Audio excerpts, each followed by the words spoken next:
Yes, hello. Welcome to this ERA webinar. We just started, just have a look that we have everything is working.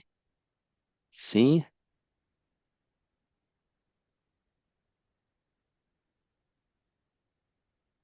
so we have some 50 visitors here now.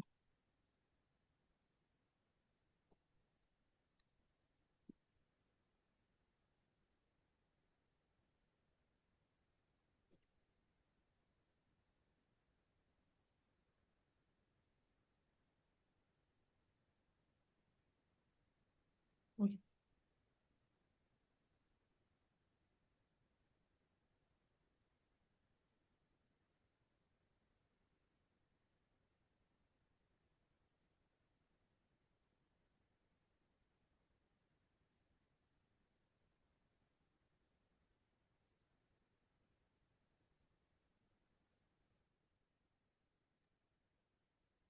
So, hello everyone. Laura, can you hear me? You can. Yes. Yes, thank you. So, welcome to this ERA webinar on radon and lung cancer and advancing toward the next step in precision medicine.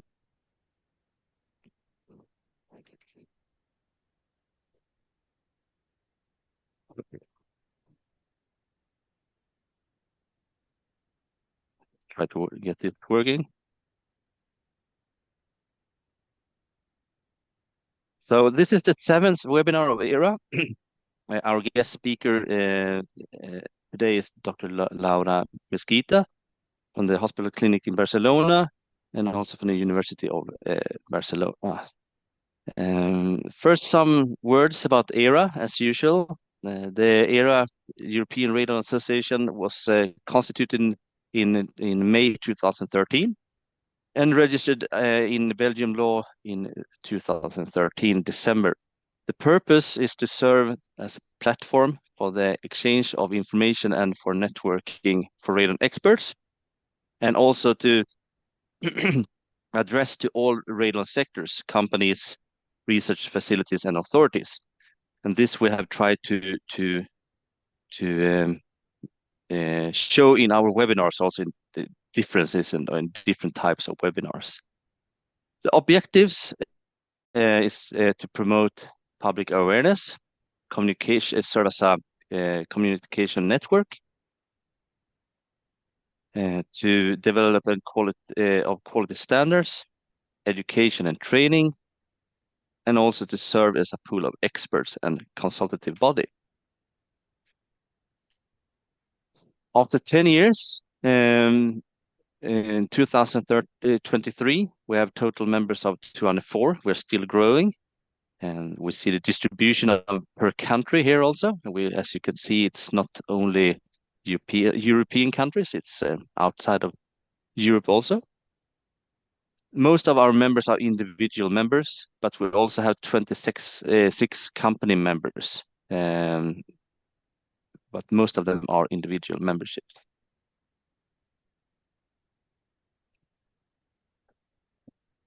So over this 10 plus years, we have had the European Radon Day.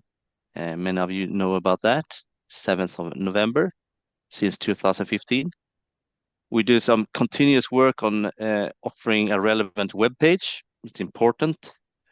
We have annual workshops recently in Madeira Island this year. We have something fairly new. That's the Journal of the European Radon Association, where we can offer to publish relevant articles and texts.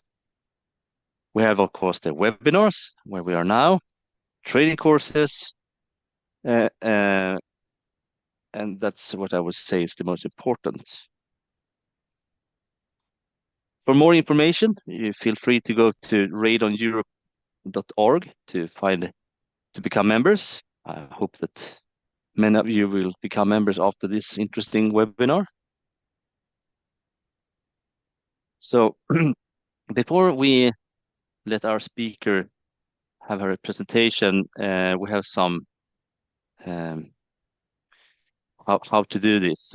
You are invited to ask questions, but please don't only use the Q&A space on the Zoom and not the chat. Use the Q&A. My colleague will summarize and maybe cluster the questions and ask them later on to the speaker after the presentation. So use the symbol of the Q&A to ask questions.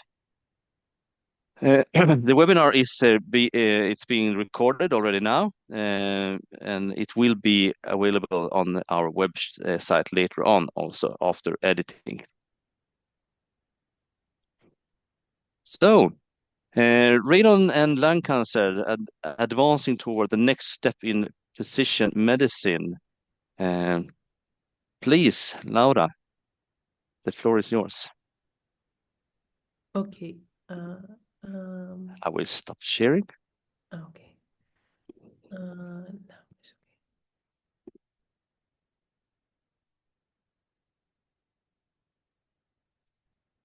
Can you see my screen? Yes. Yes. Perfect. Well, thank you very much. And thank you very much, the ERA Scientific Committee, for giving me the opportunity to do this ERA seminar about radon and lung cancer, but particularly from this approach, which is the precision medicine. So I'm a medical oncologist working at Hospital Clínico Barcelona, and I also clinician scientist working in research, particularly in radon. And I would like to talk this time about precision medicine, because usually radon, when we talk about radon, is mainly focused obviously in prevention, in lung cancer prevention, but during this talk I will explain why it's also important for patients with lung cancer. So I will start with a brief summary about the lung cancer and precision medicine for the people that are not familiarized with the information in clinics. Then about the role of carcinogens, not only radon, also smoking and other carcinogens in patients with lung cancer. And obviously about the main objective of the presentation, which is radon and precision medicine, to finalize with some future perspective and conclusions. So this is the situation of lung cancer in in 2024, this year. So remains as the main cause of cancer mortality.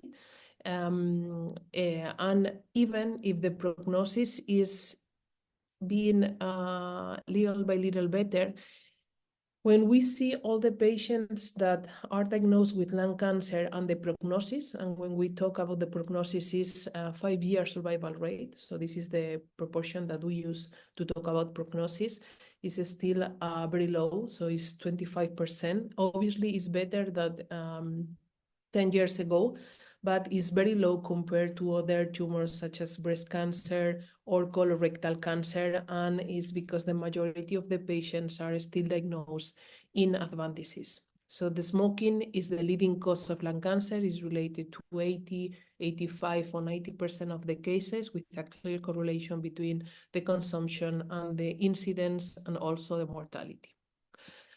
So lung cancer in a patient usually starts like this, with a suspicion of in an imaging that can be a CT scan, X-ray, or a different imaging with a symptom, but usually is both the most an incidental imaging or another thing, or just a symptom associated and start the study, because there is no screening approved in Europe yet for lung cancer.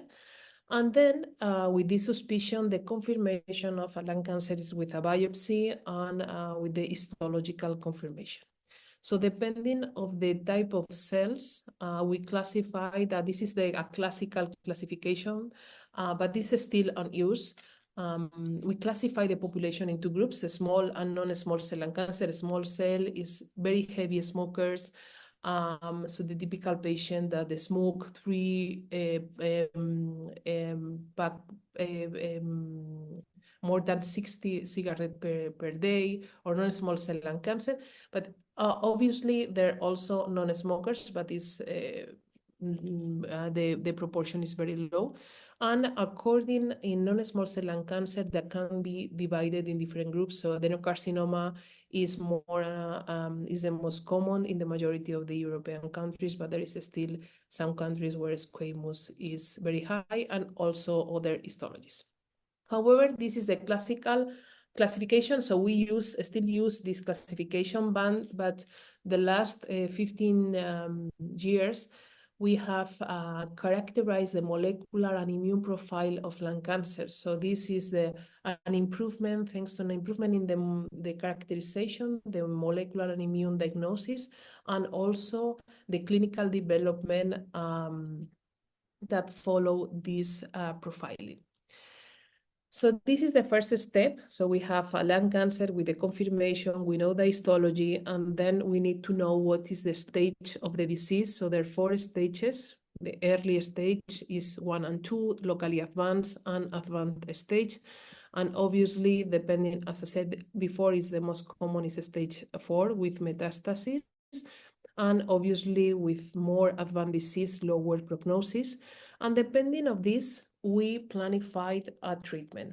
So the treatment for early stage will be mainly surgery. There is exceptions, but for the majority of the patients will be surgery with previous or post-operative treatments in locally advanced chemoradiation and consolidation, but the majority of the patients will receive systemic therapy.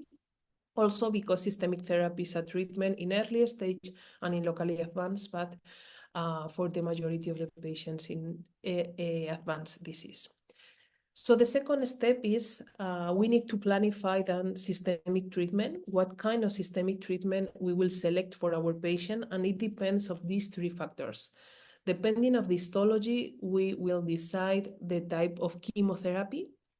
Depending on the molecular profile, the targeted therapy, and depending of the immune profile, which is, it can be comprehensive or just one biomarker, depending of the disease, we planified, we select immunotherapy, and even this treatment can be combined. Okay, so this is the second step, but the second step involves the precision medicine. So precision medicine or personalized medicine consists on using all the information of the tumor that can be in blood or can be also in the tumor biopsy to sequence, to extract all the material, DNA, RNA. We sequence the tumor, and depending of the type of alterations, we classify the patient according to the molecular profile of the tumor. And we have characterized lung cancer, particularly adenocarcinoma, which is the highest, with the highest proportion of driver oncogenic alterations. And we have identified different driver oncogenic alterations. They are early clonal alterations in the process, the lung carcinogenesis. And the diagnosis of any of these alterations is something positive because we have all these treatments. So check this date is 2011. So all the different drugs that has been developed for each driver alteration. So depending of the driver, the diagnosis of a driver alteration, we can prescribe this targeted treatment.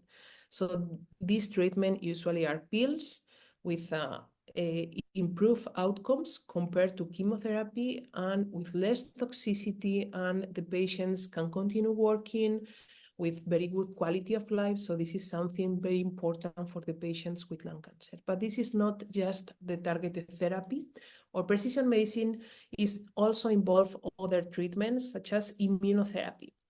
So immunotherapy has been very is very popular because there is a lot of news about immunotherapy, vaccines, T-cell therapy, and different immunotherapy modalities in cancer. And for immunotherapy, there are several biomarkers. So there are biomarkers, blood-based biomarkers, and there are tissue-based biomarkers based on the analysis of the tumor.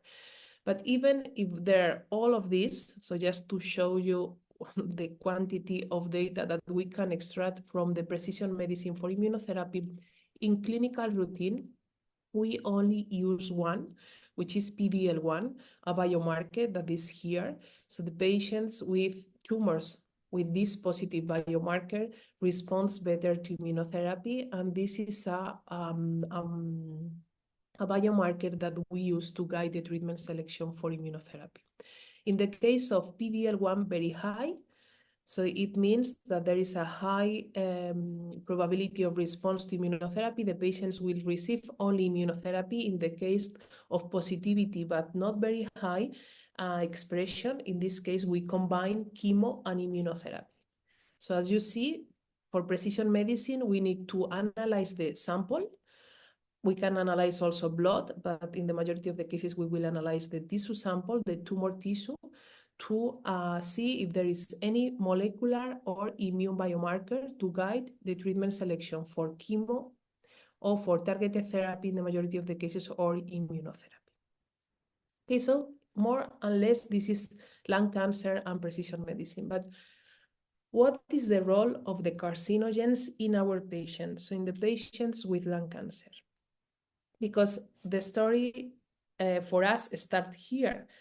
It's not just there is a cancer, so so it's not only important from the epidemiological point of view, because there is an increase of the risk. The patient develop, the subject develop a cancer, and now what?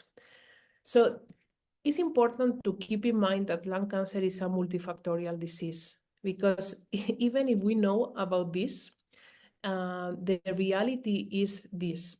So in our medical environment, then we will see if in the chat if there is other people from the clinics, but there is a misperception of the reality. So there is an stigma associated with smoking. So it seems that there is only smoking. Obviously, smoking is the most important risk factor in lung cancer, as I said before, but there is other risk factors such as indoor radon, air pollution, occupational factors that are also important for some patients. So there are patients who have never smoked, or there are patients who smoke, but they're also combined with other exposures that can contribute to the development of lung cancer, and also can have a role in the influence of the tumor microenvironment or the molecular profile or of the outcomes that can be related.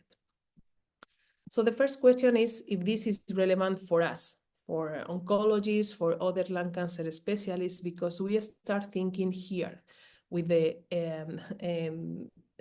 type of tumor, so the diagnosis of the tumor, and then we select the treatment strategy according to the biomarkers, the molecular and immune biomarkers, and then follow the patient and the evolution. However, we think that the risk factors, and in this case radon, can modify not only the molecular profile or immune profile of the tumor, also the treatment and the evolution.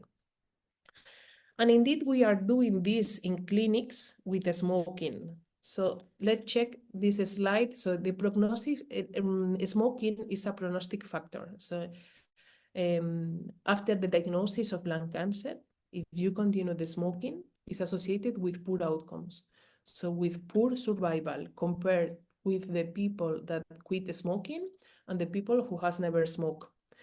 And this is something hyper validated, and is a prognostic factor and negative prognostic factor.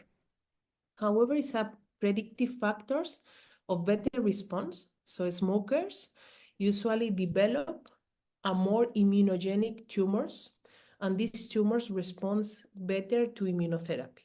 So it's not exactly that 100% of smokers will respond to immunotherapy, but there is more responders who previously smokers than the people non-smokers. So non-smokers usually don't respond to immunotherapy. So it's a predictive factors of better response to immunotherapy. However, smoking is a predictive factor of not response to targeted therapy, because the combination of smoking with a driver alteration is associated with more instability, more complicated mechanism of resistance, probably.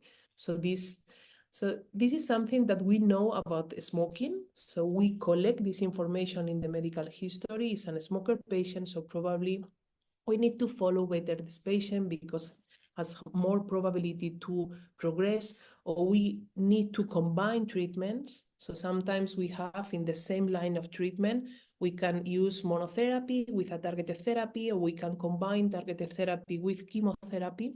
And for patients, for smoker patients, we try to combine because we know that only with monotherapy the patient can progress more fast. However, we don't know which is the role, which is this role, the prognostic role or the predictive role of response for radon, or for the combination of radon and smoking, or the other risk factors. And this is particularly important for this combination. Smoking and radon are synergistic. This is not only for mortality or for incidents, that can be mechanistically synergistic and can induce radon, the damage induced by smoking. And here you can see there are the different mechanisms. So this is the same list, but you can see better the different mechanism involved in radon damage and also in smoking. And here the other carcinogens, lung cancer carcinogens. So as you see here and here, there share mechanism, so making them potentially synergistic. And some of these mechanisms can be associated with better response to certain therapies. For example, we know that the DNA repair alteration, DNA damage, and the alterations in these genes are associated with better outcomes to immunotherapy. So why not? This can be associated in patients exposed to radon. Okay, so what we know particularly for radon, because radon is a group 1 carcinogen, is related to 14% of lung cancer cases, depending on the territory and also the prevalence of smoking, because there are these important synergies in between radon and smoking. Is one of the leading causes of lung cancer in non-smokers, but it's important to keep in mind that affects to smokers and non-smokers. It's associated with all histological subtypes, and there is this WHO recommendation, if it's possible, lower to 100 becquerels per cubic meter, but the reference level in Europe is 300 becquerels per cubic meter. So the question is, for this precision medicine, as precision medicine depends of this lung cancer profile, is there any impact of radon on this lung cancer profile? Is there any lung cancer profile associated with radon? Because to date, there is no previous lung cancer profile associated. So what we know regarding the histology, so the first point, so there is histology, molecular and immune profiling. So according to the histology, so the pathological profile is associated with all histological subtypes. So adenocarcinoma, particularly in non-smokers, but also in smokers, and small cell lung cancer with the strongest impact, probably with the synergism with smoking, because it's more associated with very heavy smokers. And according to the molecular and immune profile, the majority of the mechanism studies is based on DNA damage, and not particularly in lung tumors. There is some evidence in lung tumors, but mainly in blood samples in people exposed to radon. So it's not particularly analyzed in tissue samples, in tumor tissue samples. And also there is some evidence of pro-inflammatory and anti-inflammatory effect in the immune system, the majority of this data also in blood.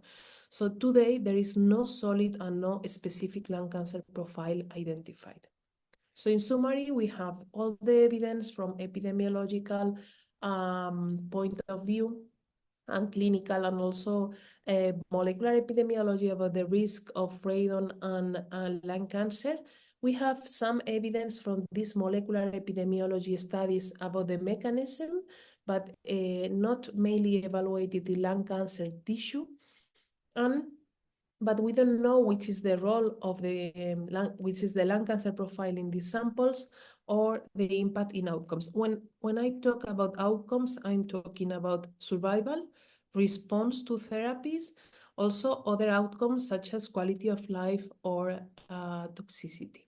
So we need more awareness in our medical environment because this is from MDs. So we need to work on this and to generate all this evidence and to do specific and dedicated research. So I would like to present today data. So we do ecological studies, we do cross-sectional studies because we are oncologists, so the majority, so we enroll patients, and also preclinical data from rats. And I will present some preliminary data of the cross-sectional studies and also in rats. So our main area of interest initially was the molecular profile of lung cancer and focus on molecular drivers because they, as I said before, they're early clonal alterations in lung cancer carcinogenesis, and the majority of them are non-smokers, in which radon is the first cause of lung cancer or one of the leadings, together with air pollution. And these patients has a completely different clinical profile compared to other lung cancer, and with no risk factor identified yet. So based on this, we have performed some prospective studies, but very small numbers, demonstrated that there is radon, there is association between certain driver alterations. So the driver alterations in lung cancer are mutations, fusions, and amplifications, and the radon measured in the prospective cohorts and in ecological studies based on data from the maps. So based on this preliminary study, we have been working during these 4 years in the Radon Consortium characterizing the radon-associated non-small cell lung cancer. So in three cohorts, so we are leading this task, Professor Bess, Gustav Russi, and myself, and there are 3 cohorts, one in rats, one in uranium miners, thanks to a collaboration with the BFS, and the third one, which is a prospective cross-sectional study sponsored by EORTC that has been enrolling patients since 2022. So the first cohort is a collaboration from the CEA, is the cohort of lifespan experiments performed during 30 years, exposing radon rats to different doses of radon in a radon chamber. And we have access to these tumors to sequence. So we have done the histological, the molecular, and immune characterization of these samples. Also in miners, we are doing this, the molecular and immune profile, because we have no tissue for these samples. And we are now, I will not present data about miners because we have the preliminary data of 27 samples, but we are now analyzing the rest. I prefer to present in another occasion with the overall cohort because we identify some things in miners, but it's a very small sample. And bioradon, which radon norm involve all the collection and the clinical collection samples of bioradon, and now we are applying to different grants to cover the translational part of bioradon. So regarding rats, so out of 52 tumors initially identified in the reports, we find at the end we identified only 38 and were okay for quality for sequencing. 36 here you can see an X-ray of the rat with a bronchoalveolar tumor, which is is very common in this type of rats, and not all the rats had the same exposure, so there were different doses of exposure. So we characterize the histology and the molecular profile. About the histology, as we see in humans, we identify different histologies. Not only the most common was adenocarcinoma, but there was also squamous and others depending on the pattern of exposure.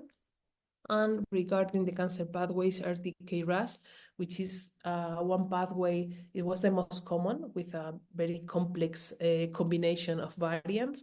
But this is interesting because in these cancer pathways, the majority is involved are all the driver oncogenic alterations. And indeed, we identified oncogenic driver alterations that we are now validating, and the majority of the cases in adenocarcinoma, exactly the same data that we see in humans. This figure just to show how complex can be the identification of the main cancer pathways involved in these samples, because it's not just one cancer pathway specifically upregulated. So there is an upregulation of all pathways, and not only, which is interesting, that there was not cancer pathways, there was also the cytokine pathways and immune pathways involved. So when we analyze the immune profile, we analyze the immune profile with RNA data, because we perform RNA sequencing, and also we perform immunohistochemistry in the samples. And also we characterize the morphology. So we have pathologists analyzing the composition and the density of the immune cells. So the immune cells in the tumor microenvironment, so we have the tumor cells and also the immune cells that can be intraepithelial or stromal. And depending on the position and the composition of this, we can know that this is an inflamed tumor microenvironment associated with better response to immunotherapy, or in contrast, and tumor microenvironment immunosuppressive, which is associated with a resistance to immunotherapy. In this case, we identified a tumor microenvironment more associated with immunosuppressive functions and potentially with resistance to immunotherapy. It's true that this is in rats, so there is no previous evidence of tumor microenvironment analysis in these rats. So this is the first time that we report this, and we need to keep caution about this data. But it's interesting because, you know, these rats are only exposed to radon, not exposed to smoking or other toxics. And indeed, we see in clinics that the patients, non-smokers, that one proportion of these patient non-smokers can be associated, could be associated with radon. And this patient usually don't respond to immunotherapy. So this potentially can explain, and we are working now in this in humans, in patients, if this immunosuppressive tumor microenvironment that can be associated with radon can explain why these patients did not develop immune response. However, you know, in medicine, when you see one thing, then you see just the contrary. And regarding the immunoprofile, we were also interested on evaluating the tumor mutational burden. So the tumor mutational burden is a number of mutations per megabase in the genomic sequence. Okay, so you have all these mutations, and these mutations are associated with more neoantigens. These neoantigens are able to develop an immune response more potent and more strong compared to lower TMB. And this high TMB has been associated with better outcomes to immunotherapy. Okay, so high TMB, better response to immunotherapy. However, in rats, we see high TMB. So we see on one side immunosuppressive tumor microenvironment associated with potentially resistance to immunotherapy, but in contrast, a high TMB that potentially associated with a better response to immunotherapy. So now we are trying to obtain more information from the patient's cohorts. And the third cohort that I would like to mention, just to mention because we are still enrolling patients, is Bioradon. So Bioradon is sponsored by the EORTC, the European Organization for Research and Treatment of Cancer. In this platform, the SPECTA platform, there are 5 countries participating: Italy, Belgium, France, Spain, and Portugal, and 34 centers. So in this study, we enroll almost 1,000 patients with non-small cell lung cancer.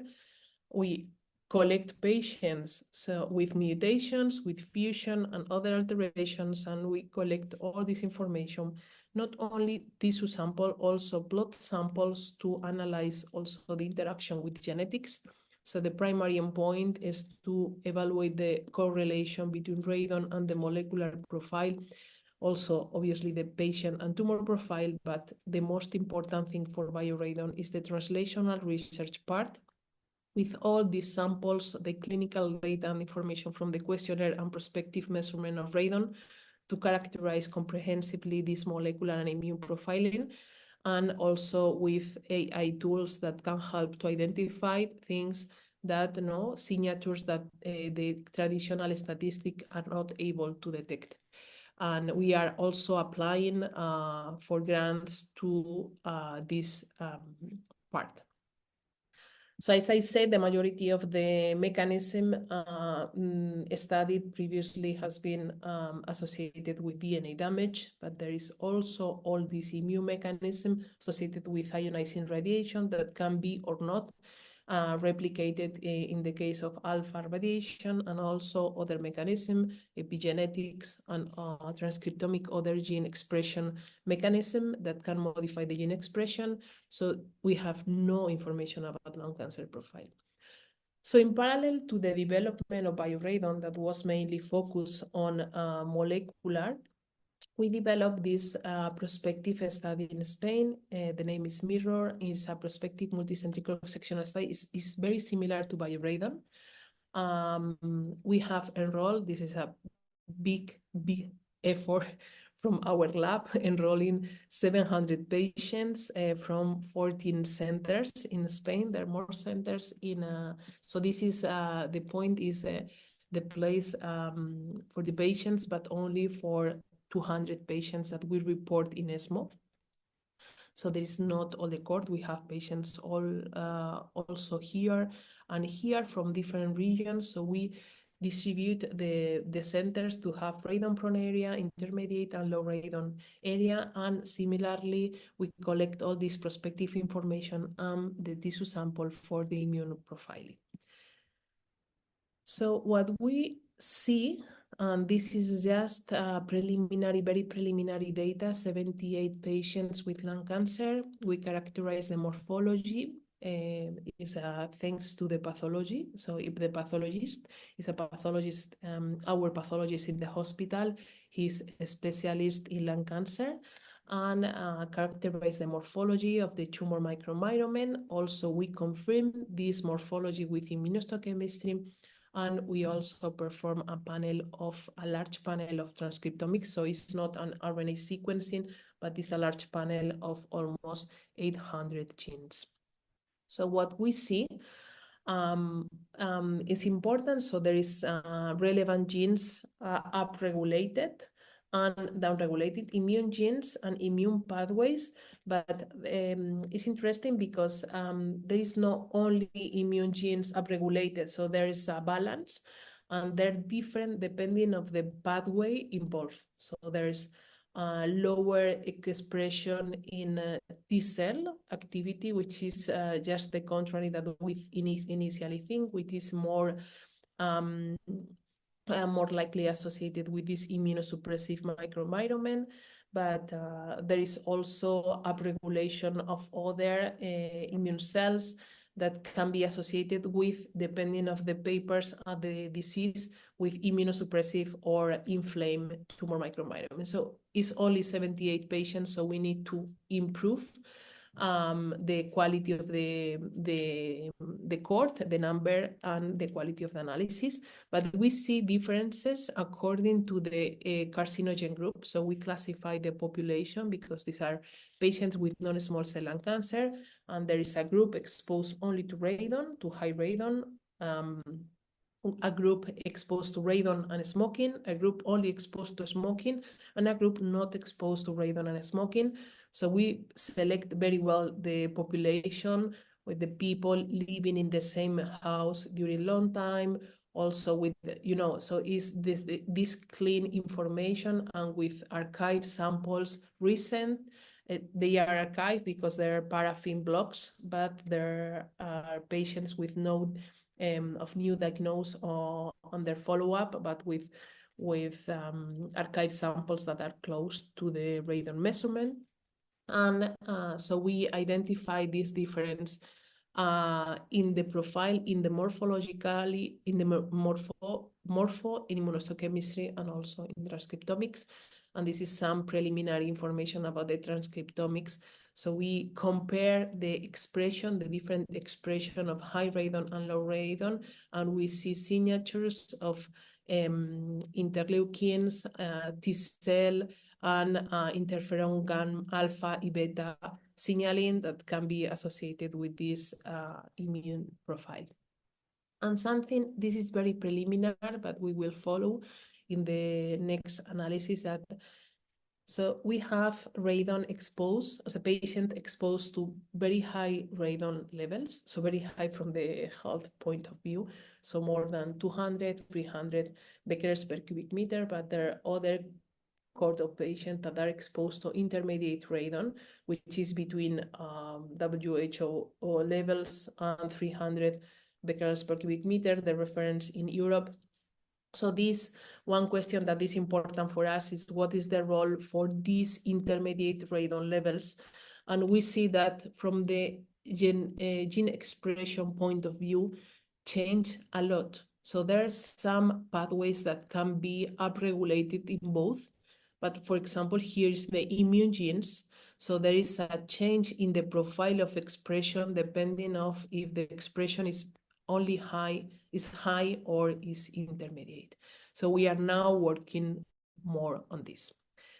So for the previous question, is there any impact of radon for this lung cancer profile and precision medicine? The answer could be, and for me the answer is potentially yes, but we need to generate more knowledge.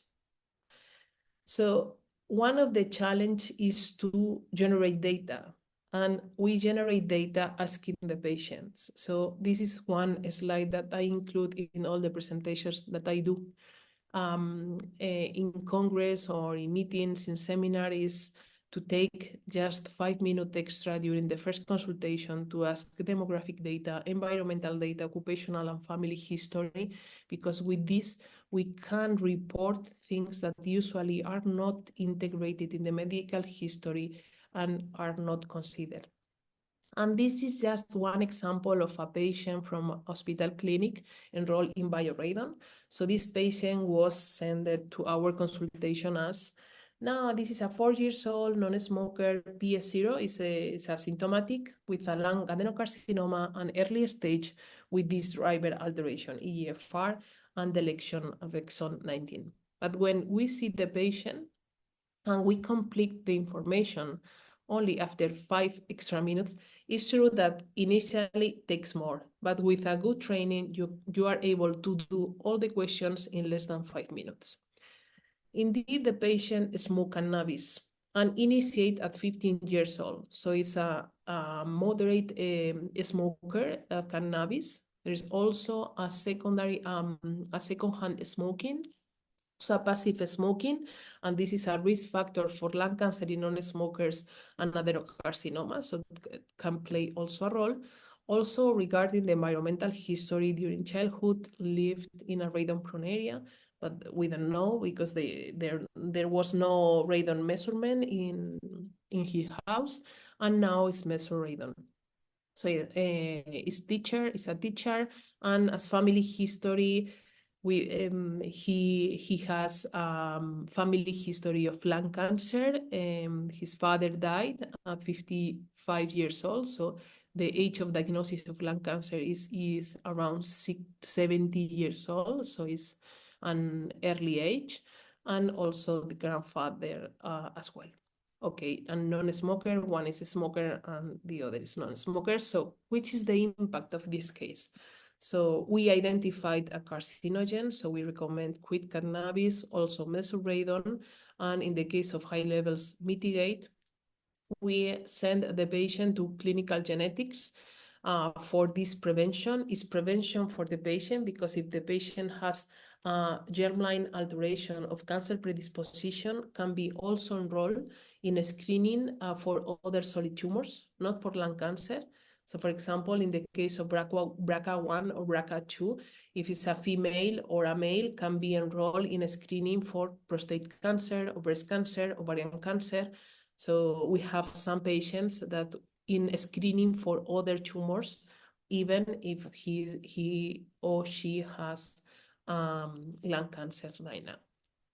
And also to evaluate, we will evaluate the patient outcomes for the family, the cascade studies. So the cascade studies is that you start analyzing the genes, the genetic alterations that can predispose to lung cancer or to cancer, other solid tumors in the patient, and then you start study all the people in the family.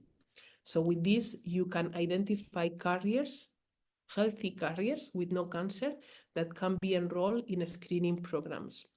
And also we can detect risk factors at home.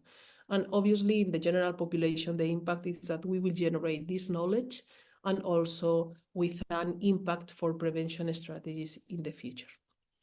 If we integrate this in the medical history and we can integrate all of this and use secondarily this data for research.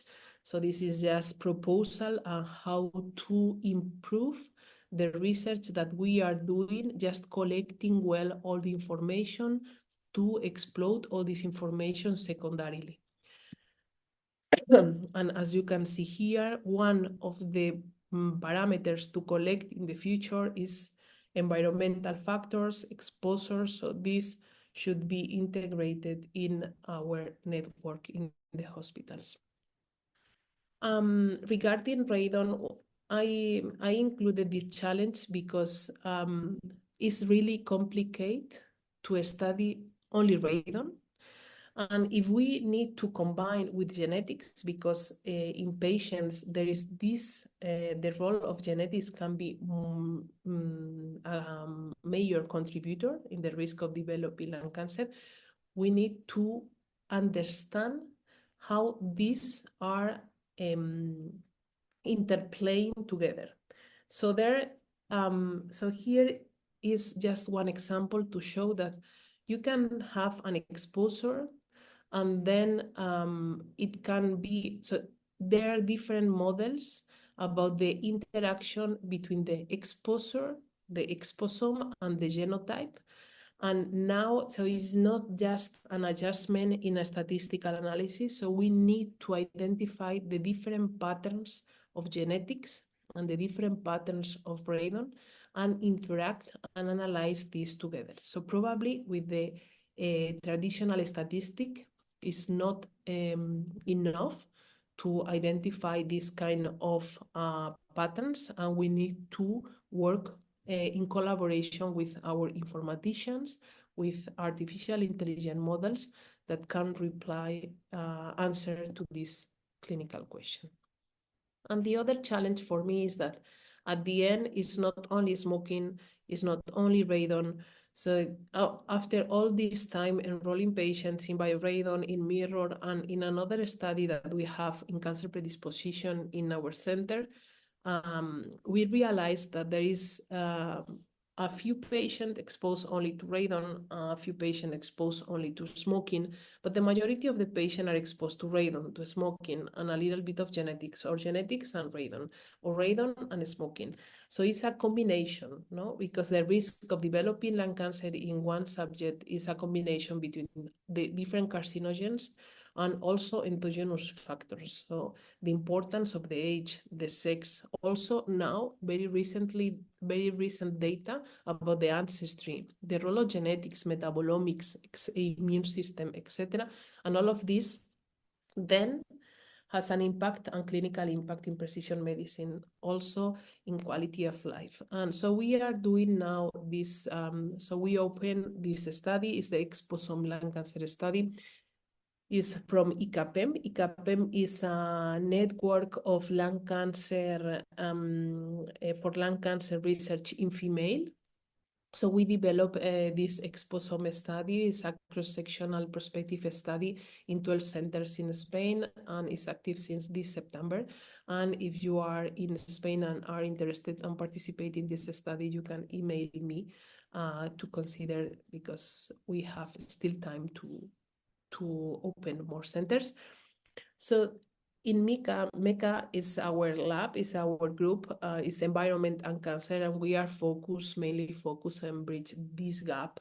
So to connect the people from specialists from exposure and the specialists from cancer, and try to evaluate if the exposure, and with all the knowledge that has all the expert in exposure, can modify not only the profile or the biomarkers, also the treatment strategies and the outcomes in our patients, because we are missing all this information from both sides, and we need to improve the knowledge, but working together.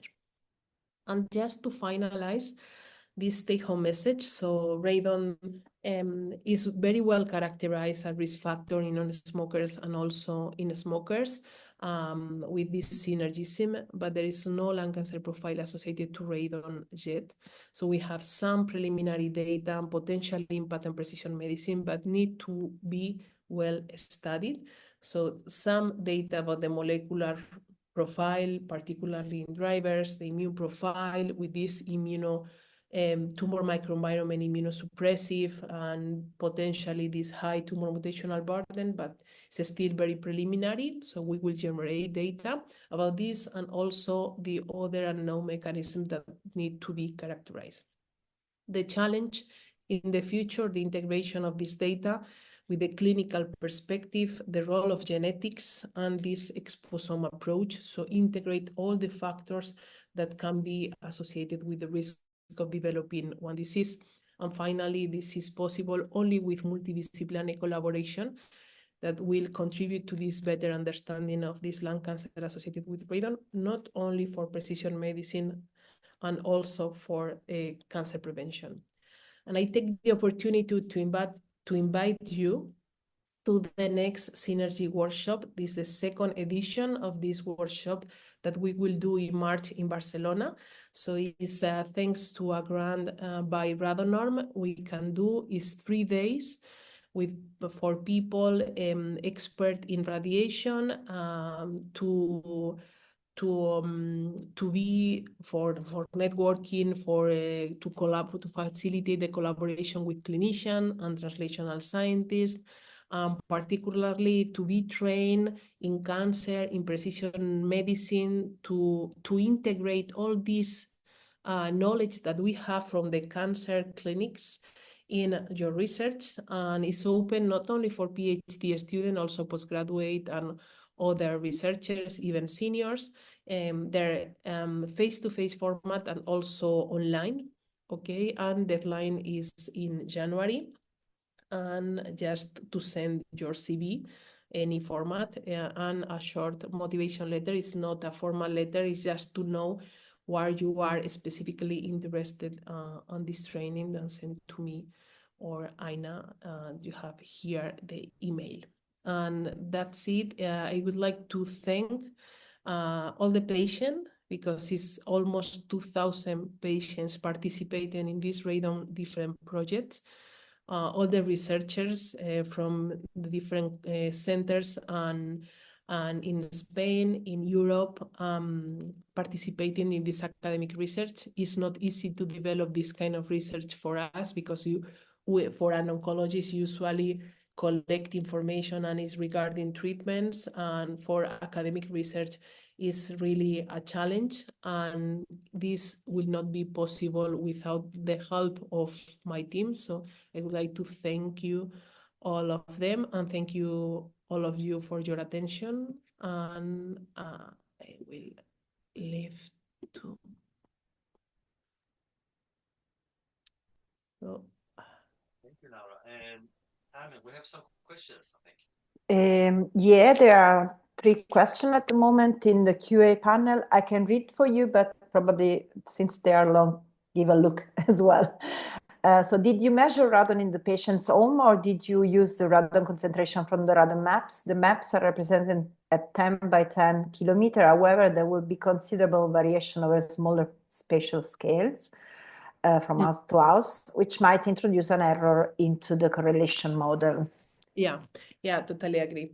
So indeed, we do this because we try to see if our idea just a hypothesis generating, because we initially had some prospective data of a very small cohort from a PhD thesis, and we try to do this in different cohorts. But even though I think this is something interesting, because in France, so it depends on the quality of the map. So we use the map of France, and in France there are a higher number of measurements compared to Spain, for example.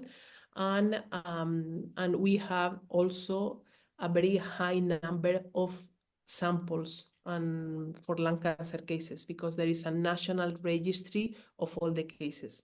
So even if this is not precise, it made sense at that moment to do. But obviously, to confirm all this correlation is with the research that we have been doing in radon and not in ecological trials. So the ecological is very low level of evidence and just hypothesis generating. The second question is regarding the rats. What radon concentration were they exposed to, and over what time periods? What are the challenges in extrapolating from this experiment to human population who are exposed to radon at home and their workplace? I understand that there is a latency effect on radon exposure, which might be longer than the typical time life of the rats. How did you account for this? So all the rats are from the SIA experiments performed during 90s. So there's no prospective data, and all the data, all the rats were young and exposed at 3 months of life, and then they were sacrificed at 1 or 2 years. So indeed they were young. And this is something that it can modify the data that we observe in rats and that we observe in humans, because in humans, lung cancer is in older people. And the other thing is about the pattern of exposure. So we collect information from 4 cohorts. There was one exposed to very high dose, 1 month, the other 3 months high dose, then 6 months very low dose, 12 months low dose, and the other is protracted. So they're different. We analyze separately, and we identified more or less the same data, the same molecular data, considering that there is only a few samples. So finally, we decided to report all the data collected in a pool cohort and then separate in the supplementary data. But more or less we identify, and the correlation and extrapolation with the humans, these rats were exposed to 100 up to 100 working level months, for 40 to 100 working level months. So this is probably the more extrapolated cohort in humans, because it's not a lot of radon. So there is other cohorts with more than 1,000 working level months. So this is not real life for extrapolating data within the radon. I have a last question, and if you could provide more information on data statistics about passive smoking, if you have, of course. So passive smoking is reported as a risk factor for lung cancer, but in our cohort, so is an issue, because depending when we develop the questionnaire for bioradon and then for mirror, we didn't know how to collect this information. So it's a risk factor, but in each study is collected differently. So after all the review of all the evidence, we decided to collect information with more than 20 years living with a person smoking in the same house. And we also collect the years and living, if it's during childhood or during adulthood, and also the quantity. So the median cigarettes per day of the people that smoke with the patient. So we collect all this information, but we have not analyzed yet. And the evidence, there is I was thinking there is the majority of the evidence is associated with adenocarcinoma in non-smokers. There is also evidence associated with EGFR, but EGFR with a specific molecular profile, exactly the same of air pollution that has been reported, but with not very solid evidence. And Okay. So there is a confirmation that there are some, there is another, it's not a real question, but it's a more a comment that okay. it's known that the map are not enough precise, basically. Yeah. So, but Yeah. I think that is a well-known problem, and of course the measurement, the direct measurements in the patient's assets would be perfect, more suitable. No, But indeed, you have to in the leave mirror, what you have. yeah. So, for example, it's important not to keep in mind the data about the maps. So we did these ecological studies just to see if our hypothesis could be in a good way. But our research is with patients with prospective measurements. But for these cases, so we did in the mirror study, the study in Spain. This year, we report in the European Congress of Medical Oncology and also in the Spanish Spanish Congress of Medical Oncology. We report the concordance between our map and our radon levels, and it changed in almost 50%. So we see and we do the flow and a figure super nice just to show, and it was mainly in the high risk. So we identified in high risk areas low, and in low we did not identify high, but we classified according to our map in Spain. But the map in Spain is based only in 12,000 measurements, so it's not a lot. And we classified in 5 groups because it's the classification of the map in Spain, and we report this difference. So we know that. Yeah. I totally agree with all of you. Okay, so that was the questions, I think. Yes. Thank you, everyone, and thank you, Laura, for the presentation, of course. An interesting topic. Thank you, Carmen, for organizing all the questions. I think we had at least 4 questions. That's nice. Good. Please have a look at our webpage. We will have the video there on either there or on our YouTube channel later on when it has been edited. And please have a look at the upcoming webinars and events from ERA. And by that, I would say Merry Christmas, of course, also, and a Happy New Year. Once again, thank you, Laura. Thank you. Thank you, Laura. See you, and Merry Christmas and Happy New Year to everybody. Bye. Bye. Bye.